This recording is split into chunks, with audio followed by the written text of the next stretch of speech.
be here, and I'm sure many of you have noticed this title and wondered what that was all about. And like all good titles, that really has a story behind it. When we completed these two cases, the first one was back at the end of 2021, and the next was a few months later. We knew that it was a really, really big deal. And when you're thinking about DCD on an expedited timeline with NRP, OCS, you're throwing around a couple OMGs and honestly a couple WTFs, but I didn't include that part. And so I'm really new to the OPO community. I've only worked for life sharing for about 2.5 years. And when I submitted this abstract, I thought maybe I'd be in a breakout session, right, with just a few people. And so I wanted a really tongue-in-cheek title to entice people to come and watch, and as my British colleague would say, we needed to make it cheeky. So we did.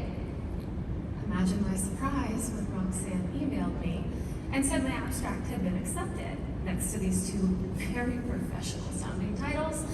And then it said something about a plenary session. Did I mention I'm new? So I shot a text to my executive director and said, what's a plenary session? He goes, oh, you mean the main session? I was like, yeah, you mean the one with all the people? He's like, yeah. So here I am with all the people. So sorry, I was supposed to be in a little room and I'm not. But I'm really excited to present this to you. Our team is just amazing, and these two cases really highlight the great work that we've been able to do. And it really is a tale of two cases. The two cases built upon one another. Case one, we took those lessons and we took them into case two to save more lives. The first case was a 30-year-old male. He was status post MVC, and he had internal decapitation on the scene. He did get 7 minutes of CPR, but he really had no past medical history. The family, however, was not local, so they were not able to come on site until about day 3, and we just kept following him. He did appear areflexic, and the hospital completed multiple cerebral blood flow scans, but he retained flow. The CT chest, abdomen, pelvis, however, was unremarkable, as was most of the other testing. So he was referred to us about 1400 on the 23rd of December, about 3 hours after admit, and we were there within an hour. Like I said, the family wasn't local, so we followed the patient for a couple days and kept giving our recommendations to the primary team. They came on site on the 28th at about 9 in the morning, and they were updated that he wasn't brain dead and that he still had flow. They decided to move to comfort care. So our team huddled, and we decided around 2 p.m. to go ahead and approach them for a DCD donation. They initially declined, and we have an amazing family services team. They planted those seeds, and the next morning, the hospital called us and let us know that the family wanted to meet with us. They authorized donation, but they stipulated that we had to be done by midnight that night. It's 9:15 in the morning at this point. So we also are part of the DCD Collaborative, and we had just started our Rapid DCD Task Force. So we activated that, we initiated case startup, and we sent our cirrhosis stat. By about 2 p.m., we had placed our lines, and we had contacted our local aggressive heart center, and we had gotten an echo. We ran lists by 6 p.m. The zeros were pending, so that's how we ran the list. We ran heart, liver, kidneys, and the heart and liver were placed. But the heart recipient was driving in from Las Vegas. Now, life sharing is in San Diego. We don't have weather, and it was raining. If you've ever been to San Diego in the rain, I'm so sorry, we can't drive in the rain. This poor recipient was driving the 5 hours from Vegas. There were so many accidents, we were all just hoping and praying they would make it there safely. By about 2200 though, we were in the OR. The zeros resulted 2 minutes prior to extubation.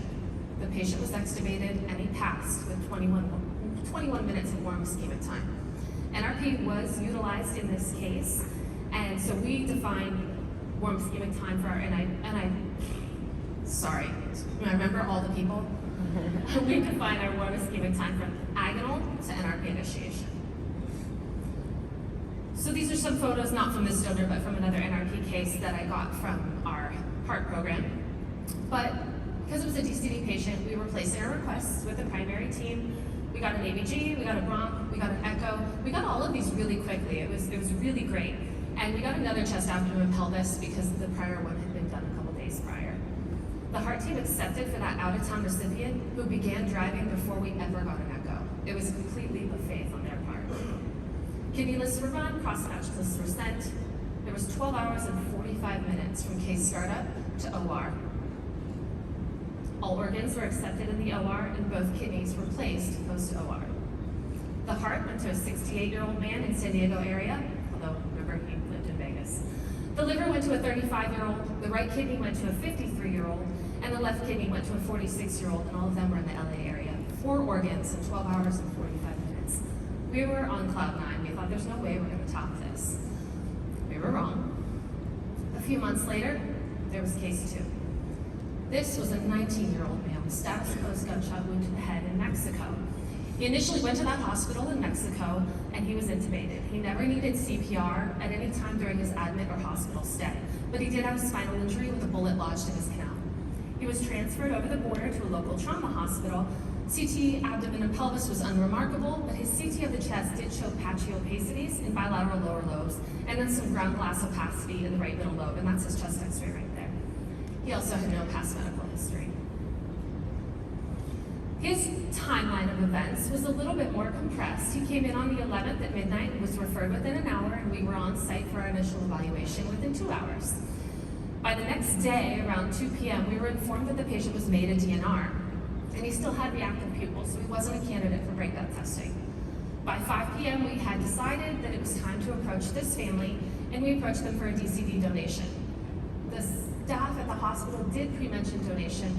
Thankfully, the family still did authorize. They also imposed a timeline of 24 hours. So we got working really, really quickly. By about 6 p.m., we had initiated our case startup. We let our local recovery surgeon know, that's kind of part of our DCD task force, because it was going to be the next day and we wanted them to be aware.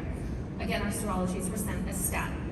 They resulted about 3:45 in the morning, and we had run our lists by 11:53. Heart, lungs, liver, pancreas, and kidneys. We said, you know what? He's 19. Why not?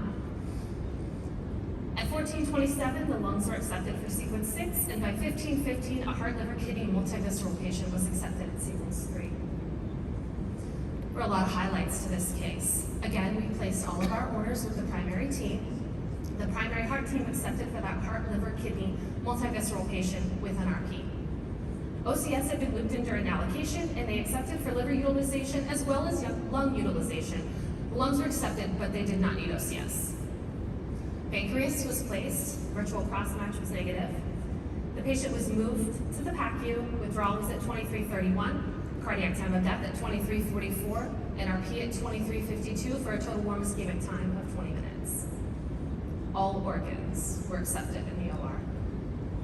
The liver and 1 kidney was then placed on pump for that multivisceral patient. As you can imagine, trying to pull this off in 24 hours, there were some significant obstacles. First, the family wanted to know about sperm banking, and we were able to quickly work with a local doctor who performs this service for us to get that done for them. The OR had originally been scheduled at 2000 because of the family's request for us to expedite this case, and the OR was available. However, it was a trauma hospital, and traumas kept coming in, and we kept getting bumped. OR had to be pushed back. We let the family know, and they finally said no. The absolute cutoff is midnight, or we're going to rescind. So because of that timeline, we were able to collaborate with the hospital leadership, and they agreed to go on trauma bypass for us. Withdrawal was scheduled at 2300, and the family agreed. But because of the delay and increased case activity elsewhere, the lung team couldn't come anymore.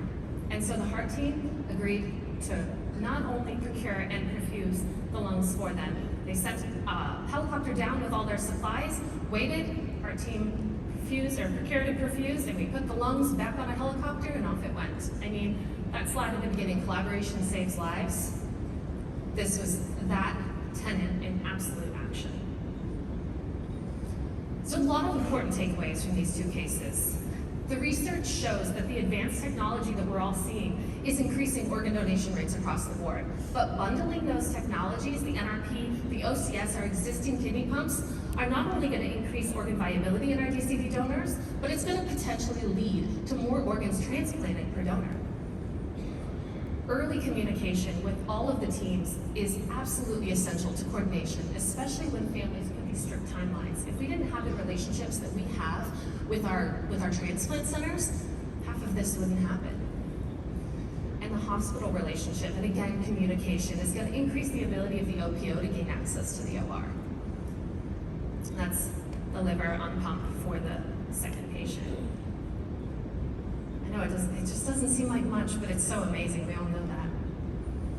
The outcome of that case, the heart, liver, and left kidney went to a 40-year-old man in San Diego. The lungs went to a 38-year-old in Los Angeles, and the pancreas and right kidney gifted to a 34-year-old woman in Los Angeles. But all those organs, 24 hours, DCD donation. When I started in this business, there's no way we would have been able to pull it off, and yet here we are. I can't imagine what we're going to see next. These are our references, and I just want to thank you so much for allowing us to be here.